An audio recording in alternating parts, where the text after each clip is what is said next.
How to create a Stripe account. In this video, I'm going to walk you through the process of creating a Stripe account as an individual. I'll be doing it live on screen and explaining each step along the way so you can follow along easily. To get started, open your browser and go to Google. Simply search for Stripe and click on the official website. That's stripe.com. Once you're on the Stripe homepage, you can take a moment to explore what Stripe is and how it works.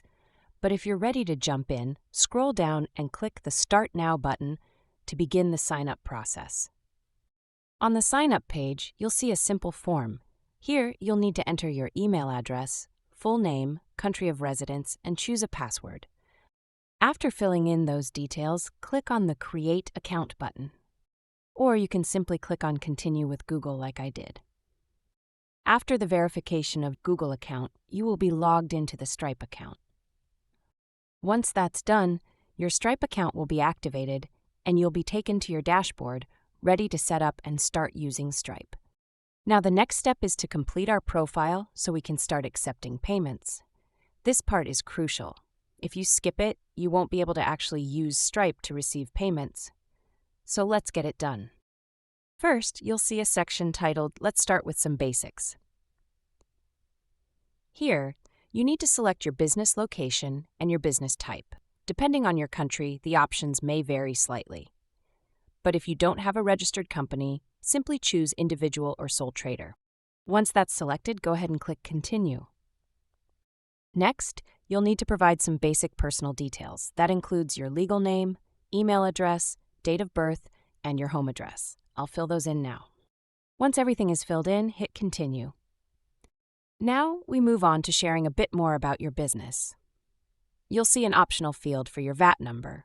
If you have one, you can enter it here. If not, you can leave it blank. It's completely optional. Now it's time to choose your industry. Don't worry if there's no perfect match. For example, I create content on YouTube and work in social media, but there isn't a specific category for that. So in my case, I'll select software, since it's the closest fit. Just pick something that best describes your work. It doesn't have to be exact. Next up is your business website. If you don't have a website, that's totally fine. You can use a social media page, LinkedIn profile, or any relevant link to your work. I don't have a website, but I do have a YouTube channel, so I'll go over to my channel, copy the link, and paste it into the field here. Now you'll see a section for a brief business description. Once that's done, click Continue. After that, click Continue. Next, we have to set up a statement descriptor and a shortened descriptor. You might be wondering what this is. The statement descriptor is what your customers will see on their bank statements. For the shortened descriptor, I'll just type YT to keep things simple and consistent. Now we need to enter a customer support phone number.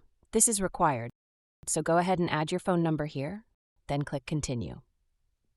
Now it's time to connect your bank account so you can actually receive payments. First, choose your currency and country, then fill in your sort code and account number.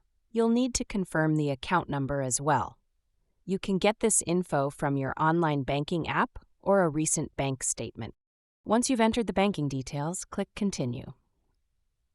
To keep your account secure, Stripe now asks you to set up two-factor authentication. You have a few options here. You can use an authenticator app, a security key, or SMS. I personally prefer using an authenticator app because I change SIM cards frequently. So I'll select the authenticator app option, scan the QR code using Google Authenticator, and then enter the 6-digit code it gives me. If you're not familiar with how that works, no problem. Just go with the SMS option for simplicity. After entering the code, Stripe will give you a backup code. Be sure to save this in a secure place. This adds an extra layer of security to your account. From now on, whenever you log in, Stripe will require you to complete two-factor authentication to keep your account safe. All right, now I'm going to click Done and then hit Continue.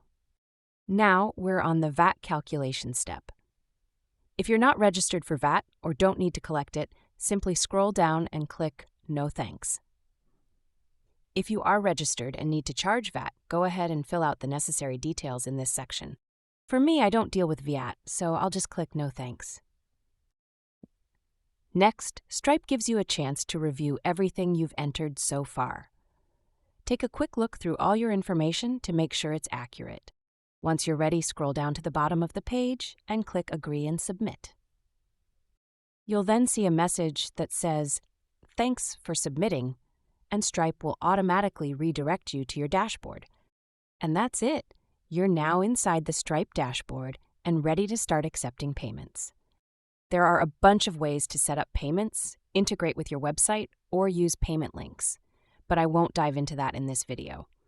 You can check out the tutorials available right here on Stripe's site or explore more of my in-depth Stripe tutorials on this channel. I hope this walkthrough helped you set up your account.